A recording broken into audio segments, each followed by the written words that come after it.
ಶ್ರೀ ಗುರುದೇವ್. ವೃಶ್ಚಿಕ ರಾಶಿಯವರಿಗೆ ಡಿಸೆಂಬರ್ ತಿಂಗಳಿನಲ್ಲಿ ಏನೆಲ್ಲ ಬದಲಾವಣೆಗಳಿದೆ ಮತ್ತು ನಿಮಗೆ ಈ ತಿಂಗಳು ಅದೃಷ್ಟ ಕೈ ಹಿಡಿಯುತ್ತಾ, ಜೊತೆಗೆ ನೀವು ಯಾವ ವಿಷಯದಲ್ಲಿ ಎಚ್ಚರಿಕೆಯಿಂದ ಇರಬೇಕು, ಇದರ ಬಗ್ಗೆ ಸಂಪೂರ್ಣವಾದ ಮಾಹಿತಿಗಳು ಈ ವಿಡಿಯೋದಲ್ಲಿ ತಿಳಿದುಕೊಳ್ಳೋಣ. ಆದರೆ ಈ ರೀಲ್ ಮಿಸ್ ಆಗೋಕ್ಕೂ ಮೊದಲು ವಿಡಿಯೋ ಸೇವ್ ಮಾಡಿಕೊಳ್ಳಿ, ಹಾಗೆ ಲೈಕ್ ಮಾಡಿ, ಶೇರ್ ಮಾಡಿ, ಜೊತೆಗೆ ನಮ್ಮ ಪೇಜನ್ನು ಫಾಲೋ ಮಾಡಿ.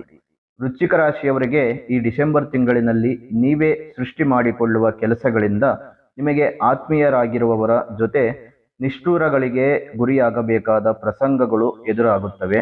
ಮತ್ತೆ ವಿದ್ಯಾರ್ಥಿಗಳು ವಿದ್ಯೆಯ ಕಡೆ ಸ್ವಲ್ಪ ಗಮನ ನೀಡದಿದ್ದರೆ ತೊಂದರೆಗಳು ಬರುವ ಸಾಧ್ಯತೆಗಳಿದೆ.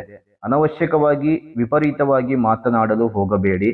ಉದ್ಯೋಗದಲ್ಲಿರುವವರು ಮೇಲಧಿಕಾರಿಗಳ ಜೊತೆ ಎಚ್ಚರಿಕೆಯಿಂದ ವ್ಯವಹರಿಸಬೇಕಾಗುತ್ತೆ. ಇನ್ನು ಮಹಿಳೆಯರಿಗೆ ಸಮಯ ಉತ್ತಮವಾಗಿರುತ್ತೆ. ಮಹಿಳಾ ಉದ್ಯೋಗಿಗಳು ಸಹವರ್ತಿಗಳೊಂದಿಗೆ ಸಮಾಧಾನದಿಂದ ನಡೆದುಕೊಳ್ಳಬೇಕು, ಇಲ್ಲವಾದರೆ ಸಮಸ್ಯೆಗೆ ನೀವು ಗುರಿಯಾಗುತ್ತೀರಿ. ಮತ್ತೆ ಆರ್ಥಿಕವಾಗಿ ಖರ್ಚು ವೆಚ್ಚಗಳ ಅಧಿಕವಾಗಿ ಕಂಡುಬರುತ್ತೆ. ಈ ತಿಂಗಳು ಅಷ್ಟೊಂದು ಒಳ್ಳೆಯದಲ್ಲ. ಹಣವನ್ನ ಸಾಧ್ಯವಾದಷ್ಟು ಸೇವಿಂಗ್ಸ್ ಮಾಡುವುದರಿಂದ ಮುಂದೆ ಒಂದು ದಿನ ನಿಮಗೆ ಅದು ಉಪಯೋಗಕ್ಕೆ ಬರುತ್ತೆ. ಇನ್ನು ನಿಮಗೆ ಸಮಾಜದಲ್ಲಿ ಕೀರ್ತಿ, ಗೌರವ, ಇನ್ನು ಸನ್ಮಾನ ಮತ್ತೆ ಒಳ್ಳೆಯ ಹೆಸರು ಗಳಿಸುವ ಅವಕಾಶಗಳು ಹುಡುಕಿಕೊಂಡು ಬರುತ್ತೆ. ಜೊತೆಗೆ ಸರ್ಕಾರಿ ಕೆಲಸಗಳಲ್ಲಿ ಒಳ್ಳೆಯ ಬದಲಾವಣೆ, ಪ್ರಮೋಷನ್ ಸಿಗುವ ಸಾಧ್ಯತೆಗಳಿದೆ. ಮತ್ತೆ ನೀವು ತೆಗೆದುಕೊಂಡಿರುವ ಸಾಲವನ್ನು ಅದು ಮತ್ತೆ ಹಿಂತಿರುಗಿಸಿ ಕೊಡುವ ಸಾಧ್ಯತೆಗಳು ಇದೆ.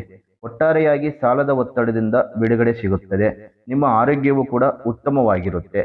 ಇನ್ನು ವೃಶ್ಚಿಕ ರಾಶಿಯವರಿಗೆ ಈ ತಿಂಗಳು ಅದೃಷ್ಟ ಕೈ ಹಿಡಿಯಬೇಕೆಂದರೆ ನಿಮ್ಮ ಕುಲದೇವರನ್ನು ಆರಾಧನೆ ಮಾಡ್ತಾ ಬನ್ನಿ. ಇನ್ನು ವೀಕ್ಷಕರೇ, ಹೆಚ್ಚಿನ ಮಾಹಿತಿಗಾಗಿ ಸ್ಕ್ರೀನ್ ಮೇಲೆ ಕಾಣುತ್ತಿರುವ ಸಂಖ್ಯೆಗೆ ಕರೆ ಮಾಡಿ ನಿಮ್ಮ ಅಪಾಯಿಂಟ್ಮೆಂಟ್ ಬುಕ್ ಮಾಡಿಕೊಳ್ಳಿ.